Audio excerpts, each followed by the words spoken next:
My coworker stole my lunch for the 10th time, so I replaced the mayo with toothpaste. Now HR says I poisoned him and he's traumatized. It started like a lot of dumb workplace dramas do, with something small that kept escalating because no one wanted to deal with it directly. I work in a mid-sized marketing firm, open office plan, fridge in the break room, and supposedly an unspoken rule that you don't mess with other people's food. Except someone kept stealing mine. Not once. Not twice. It happened 10 times. 10. At first, I thought maybe it was a mistake, like someone grabbed the wrong Tupperware. But after the 3rd time, when I literally labeled the container with a bright red sticky note that said, "Not yours, Brian," yes, I already suspected it was Brian from accounting. It was obvious it wasn't an accident. Brian is the kind of guy who thinks office etiquette doesn't apply to him. Loud phone talker. Leaves his dirty coffee mug in the sink for days. Constantly takes the last donut and acts surprised every time. And somehow, despite all that, management seems to like him. I don't know if it's because he golfs with the VP or what, but I knew that if I went to HR, I'd need proof. And I didn't want to be that person. You know the one. The tattletale. The dramatic coworker who makes a federal case out of a sandwich. So I started leaving little notes inside my container. Stuff like, "Hope you enjoyed this lunch, thief," or "Smile, you're probably on camera." Still, my lunches disappeared. Cold pasta salad, chicken stir-fry, leftover meatloaf, gone. Always on days I brought something good. I even brought a peanut butter and jelly sandwich one day just to see. That one stayed untouched. Which confirmed it, this wasn't just hunger. It was entitlement. After the 10th time, I snapped. I was hungry. I was pissed. And I'd been passive for way too long. So I got a little creative. I made tuna salad, Brian's favorite based on what I'd overheard him brag about, and instead of mayo, I mixed it with white mint toothpaste. Not a lot. Just enough that the taste was unmistakable. Still looked perfectly normal. I sealed it in my usual container, labeled it like always, and put it in the fridge. I didn't expect it to actually work. Honestly, part of me thought he'd smell it and back off. But no. Lunchtime rolled around, I went to the fridge, and of course it was gone. 10 minutes later, I heard him gagging and coughing in the bathroom. Then he stormed out red-faced, asking who the hell put chemicals in the tuna. I kept my mouth shut. But apparently, he ran straight to HR. And now somehow I am in trouble. Not just in trouble, being accused of poisoning him. HR called me in the next day, completely serious, saying Brian felt physically violated, was deeply traumatized, and had a right to a safe work environment. I couldn't believe it. He's the one who stole food. Repeatedly. And somehow, I'm the villain for putting a harmless, edible, albeit gross, substance in my own lunch. They told me this might rise to the level of workplace retaliation. That I'd breached trust. That I'd endangered a coworker. I told them I'd be happy to stop putting toothpaste in my lunch if other people would stop stealing it. That did not go over well. What's worse, Brian's been milking this incident for everything it's worth. He's walking around acting like he survived a trauma. He told someone he can't taste mint without getting flashbacks. He actually requested medical leave. And management is treating him like a victim. Meanwhile, I've got a written warning on file and a very real possibility of being suspended if this behavior continues. And I'm still not sure what to do. Do I escalate? Go public within the company? Quietly take the L and bring boring food forever? Because right now, it feels like Brian's petty theft has somehow turned me into the criminal. And I'm one HR email away from a full-blown disaster. After that meeting with HR, I went home completely rattled. I couldn't believe what had just happened, that a grown man stole food 10 times, and somehow I was the one who got written up for reacting. I kept running it through my head, trying to think if I had actually crossed a line. I mean, yeah, it was toothpaste that it wasn't like I'd poured bleach in it or anything. But now there was an official document in my personnel file saying I'd engaged in behavior that could be considered malicious tampering. That phrase alone made my stomach sink. The next day at work, I decided to keep my head down. I brought a plain turkey sandwich and ate it at my desk. No fridge.no risk. But I couldn't help but notice the way people were whispering when I walked by. Brian had clearly told his version of the story already. I overheard him in the break room telling someone that he'd barely avoided an allergic reaction, and that his stomach lining might be permanently damaged. It was toothpaste. Minty crest. But now I was being painted like some kind of office saboteur. A few people gave me sympathetic looks, which was a relief. One coworker I barely knew messaged me on Slack and said, "Everyone knows it was Brian. Don't let him gaslight you." That made me feel a little better. But still, there was no denying the atmosphere had changed. People were tense. Jumpy. The office manager sent out a building-wide memo that basically said, "Do not tamper with food under any circumstances," without naming names, but everyone knew who it was directed at. I started seriously considering whether I should take it further. Maybe file my own complaint. But HR already made it clear they saw me as the aggressor. So I thought, maybe I could prove a pattern. I started quietly asking around to see if anyone else had experienced lunch theft. Turns out, I wasn't alone. 2 others admitted to having food go missing over the past year, and one guy said his entire leftover pizza disappeared the same day he brought it in. No one had reported it because, like me, they thought it would make them look petty.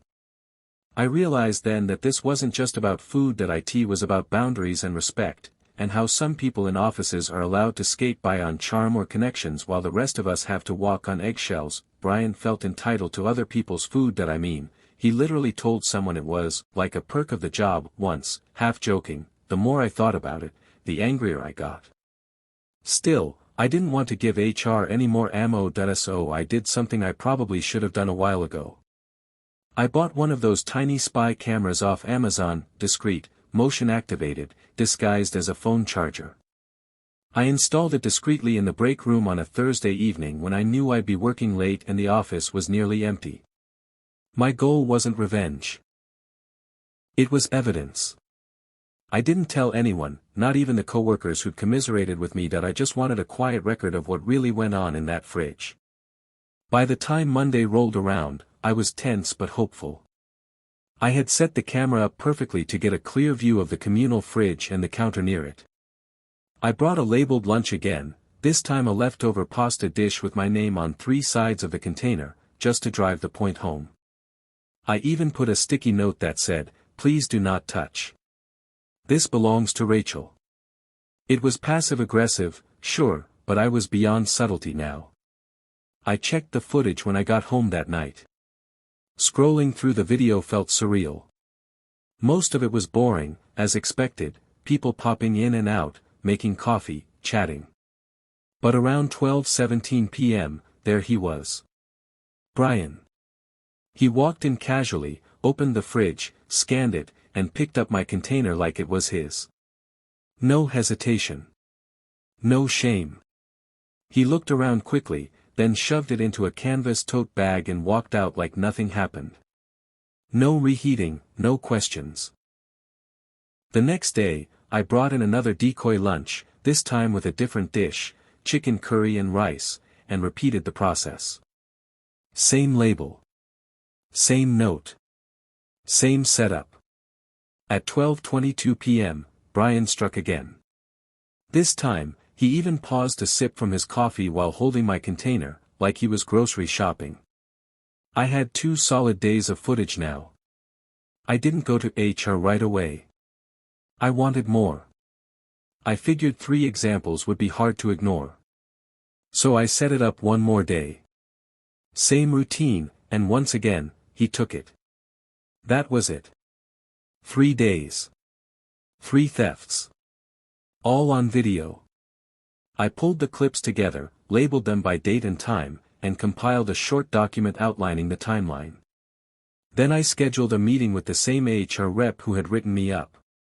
When I sat down with her, I could tell she wasn't expecting me to come back with receipts, literal, time-stamped, high-definition video receipts. I calmly slid over my flash drive and the printed outline. She raised an eyebrow but plugged it in and started watching. She was silent the whole time. When the third clip ended, she sat back and looked at me in a way that was completely different from our last conversation. "Why didn't you bring this to us sooner?" she asked. I wanted to laugh. "Because when I told you before, I was the one who got punished." She didn't have much to say after that. She promised they'd escalate the issue and bring it to management. I left the meeting feeling a mix of triumph and dread. I had finally proven I wasn't just some petty worker seeking revenge, I was someone fed up with being taken advantage of. But I also knew Brian wasn't the type to go down quietly. The fallout came faster than I expected. The very next day, Brian wasn't at his desk. His workspace was strangely quiet, his computer off, his personal mug gone. By lunchtime, the whispers had already begun. Someone said he'd been called into a meeting with HR first thing in the morning and hadn't come back since. Another person claimed they saw him clearing out his desk before lunch. I didn't say a word. I just sat there, quietly eating a very safe, very untouched sandwich. Later that afternoon, the HR rep called me in again. This time, her tone was much softer, more apologetic. She told me Brian had admitted to taking the lunches but claimed he thought it was unspoken policy to share food left in the fridge too long. Total BS, considering mine was always fresh and clearly labeled. HR said he was being put on leave while they conducted a formal review, which basically meant he wasn't coming back. Not after 3 counts of documented theft. I thought that would be the end of it. But 2 days later, a new email landed in my inbox. This time from a different HR manager, asking me to come in for a follow-up regarding an incident involving tampering. My stomach sank. I showed up and found 2 HR reps and someone from legal sitting in. The tone was different now, sterner, more careful. They told me Brian had submitted a complaint that he had fallen ill after eating a lunch he believed was his. He claimed the mayonnaise in the sandwich had been tainted with a chemical substance that gave him severe nausea and mouth irritation. I blinked. "He stole my sandwich," I said flatly. "Yes, but he's alleging that the sandwich was deliberately altered in a way that caused him harm," one of them said, steepling her fingers. "He stole my food. I didn't hand it to him. I didn't tell him to eat it. He took something that wasn't his. How is that my fault?" They exchanged glances. The concern here is intent. If you knowingly placed something harmful in food you expected someone to steal, that may cross a legal boundary. That's when I realized I was on very shaky ground. Because yeah, I had put toothpaste in the sandwich. Not a lot. Just enough to give it a weird texture and make the experience uncomfortable. It wasn't poison. It was Crest. Minty fresh passive revenge. But now they were calling it tampering and intent to cause harm. They asked if I would be willing to write a statement. I refused without a lawyer. They said that was my right. Then they suspended me pending the outcome of the investigation. I left the office shaking. 1 minute I was the victim. Now I was the villain. Update 2. I wasn't planning to update, but a lot has happened since HR suspended me. It's been surreal, honestly. When I walked out of the building that day, I felt like I was living in a bad sitcom. I called my brother who's a lawyer, not a criminal one, but still, just to get some advice. He told me not to say anything else to HR, and to get everything in writing. I've been documenting every single thing since. HR emailed me a day later asking if I'd be willing to sign a mutual separation agreement. Basically, they wanted me to quietly resign, agree not to pursue legal action, and they'd offer me 2 months of severance. The kicker. Brian was still out too, but apparently he was threatening to sue the company for creating an unsafe work environment. Because of the sandwich. Because of the toothpaste. I wish I were making this up. I declined to sign anything. I wasn't going to be pushed out of my job over this. My brother helped me draft a formal response saying I wasn't interested in separation and that I was the original complainant in this matter. A few days after that, things took an even weirder turn. I got a call from a local reporter. Somehow, this had leaked. Not with my name, thankfully, but someone at the company, probably from HR, maybe even Brian, had fed the story to a blog that covers bizarre workplace incidents. The headline was ridiculous: Office lunch war turns toxic after toothpaste prank sends employee to urgent care. That part wasn't even true. Brian never went to urgent care. He left early and milked the situation with HR. But now people were talking. I started getting weird LinkedIn messages. A couple of friends I hadn't spoken to in months sent me screenshots of the article and asked if that was my company. I denied it, of course, but inside I was fuming. This guy stole 10 of my lunches. And now I was being portrayed like some kind of food saboteur. Then, I got word from one of my coworkers, Janine, who sits a couple desks away, that HR had started quietly interviewing people about the culture in our department. Janine told me she made it very clear that Brian had been taking lunches for months, and that I was always the target. Apparently, she'd even once seen him open my Tupperware and close it quickly when he thought no one was looking. She hadn't spoken up at the time because she didn't want to get involved. Now she felt guilty. I thanked her and told her it meant a lot. But honestly, I was tired. Exhausted. I hadn't done anything wrong except push back in a petty way after getting taken advantage of over and over. But now, my career might be at risk. Things took another turn when Brian finally returned to the office. His absence had made it feel like I was in some weird limbo. HR had stayed oddly quiet about whether they'd be firing him or me, but by the time he walked in that morning, it was clear he was playing the victim. He'd been spreading rumors around the office about how traumatized he was from the whole situation. He had the nerve to tell people that he had a legal case against me, and his lawyer had advised him not to speak to anyone. He was acting like I was the criminal here, not him. But here's the thing, he was the one who had been stealing food from multiple people, not just me. I wasn't the only victim. A few other coworkers came up to me and mentioned how they'd also noticed their lunches disappearing over the past couple of months. Apparently, they thought it was just bad luck. But now, they realized it was Brian. On that same day, I finally received a response from HR. I had been preparing myself for the worst, but what they said surprised me. They had completed their investigation and agreed that Brian's behavior had created a hostile work environment. They acknowledged that I had a right to protect my lunch, but they also warned me that the way I chose to resolve the situation was inappropriate. In short, they were not terminating me but wanted me to attend a sensitivity and conflict resolution seminar, as well as make an official apology to Brian. They also told me that Brian would be placed on a final warning, but not fired. He'd also be required to attend a seminar for stealing and disrespecting coworkers. The only thing they didn't specify was if Brian was going to be reimbursed for his trauma. When I saw him at the office later that day, he was acting like he'd won some moral victory. But when I approached him to tell him how ridiculous his claims were, he acted like I was the one who had done something wrong. He said I was insensitive and that my actions would haunt me. He even had the gall to say that he had PTSD from the situation. I couldn't believe it. PTSD. From eating a sandwich with toothpaste. I wanted to scream, but I just walked away.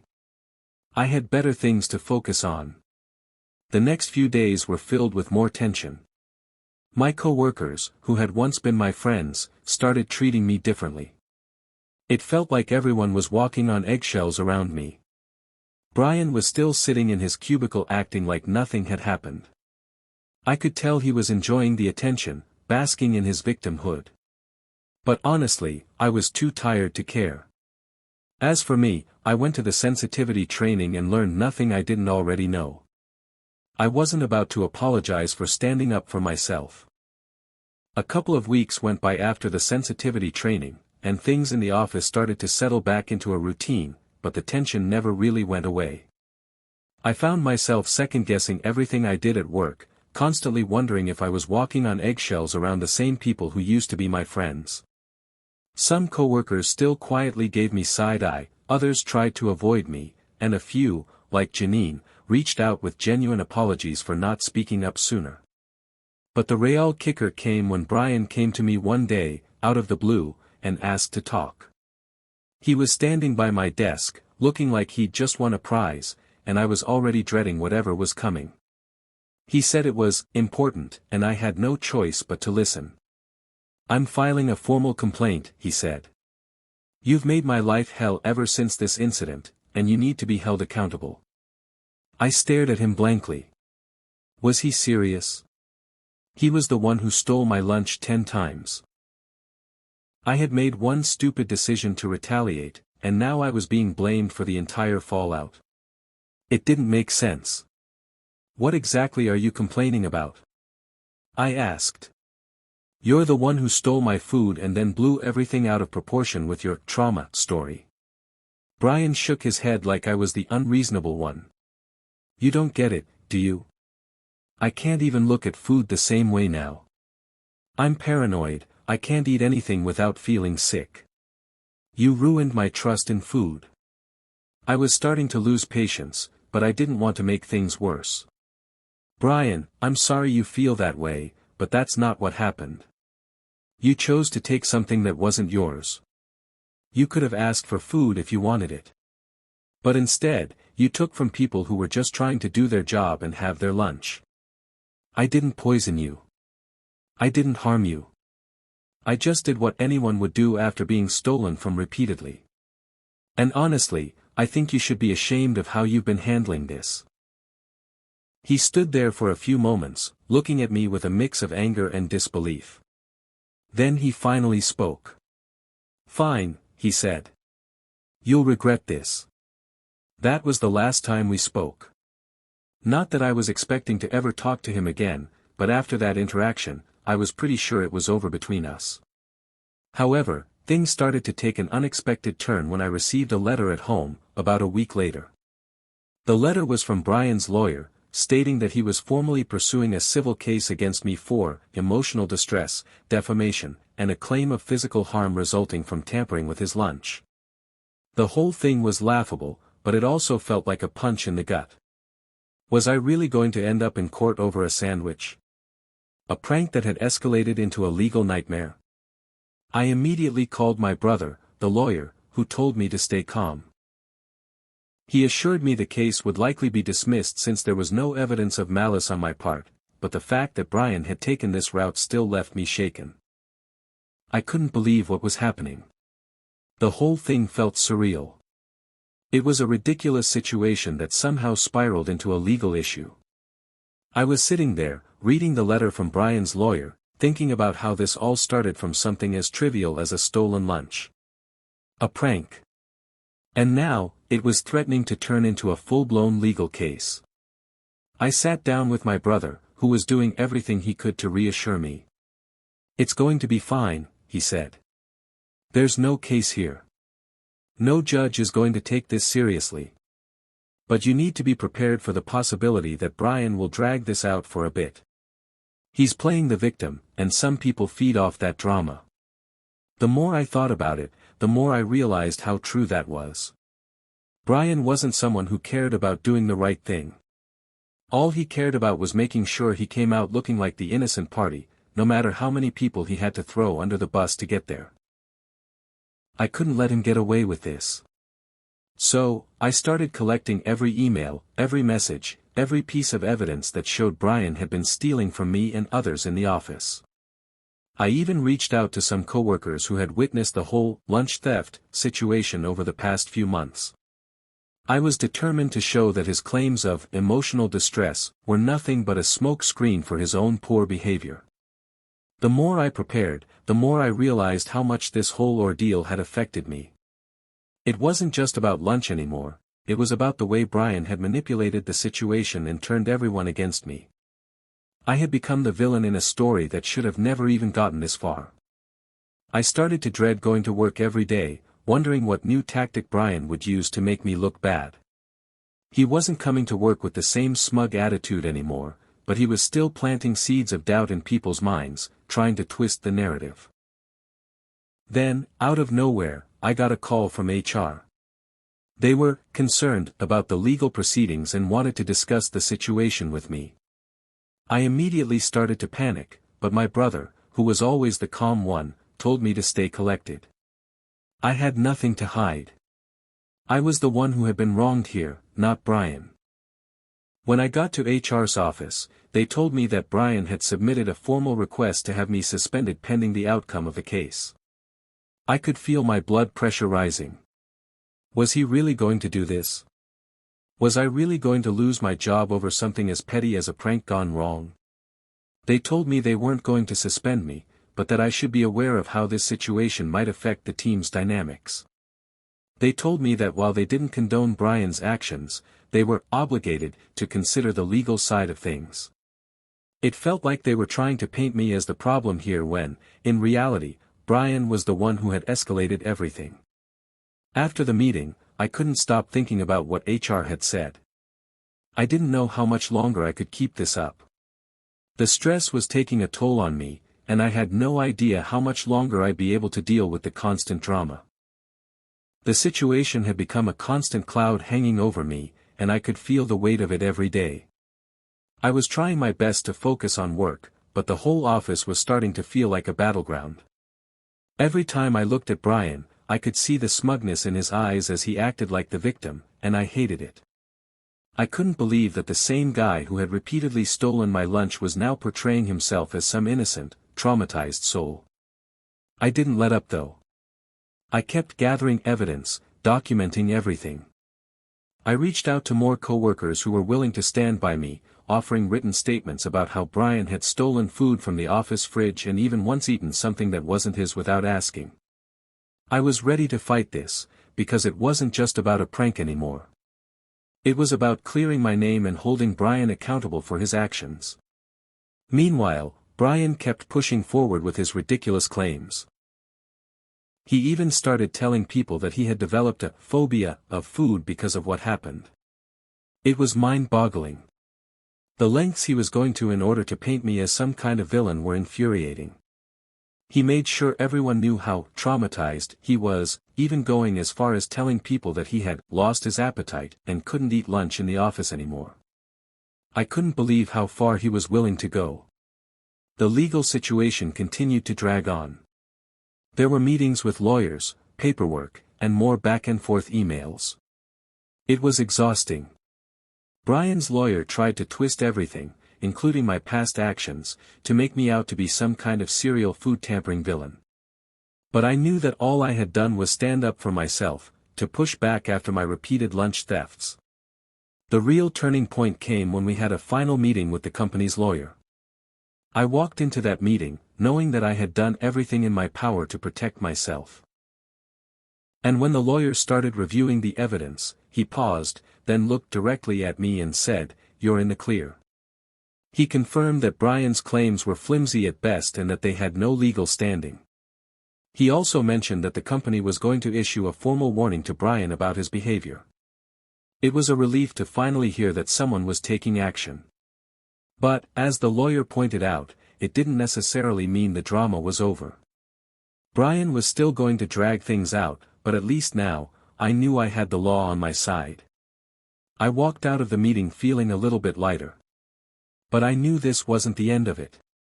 Brian wasn't the type to let things go quietly, and I was bracing myself for the final battle. The days after the meeting were surprisingly calm, though I knew it wasn't over. Brian was still sulking around the office, but now he was acting more distant. The office dynamics had shifted, and people weren't as sympathetic toward him as they once were.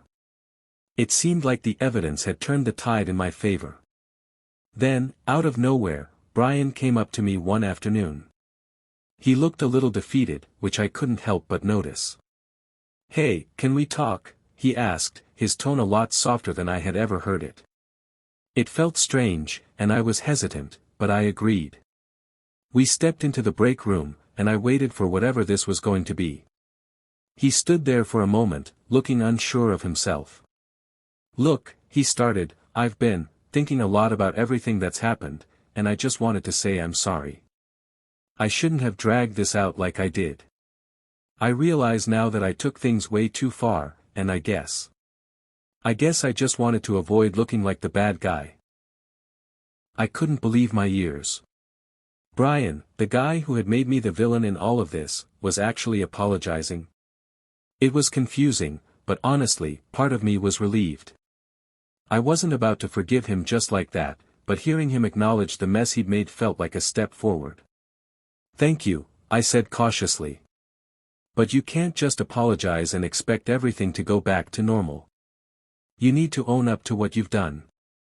The way you treated me, the way you manipulated the situation, it's not okay."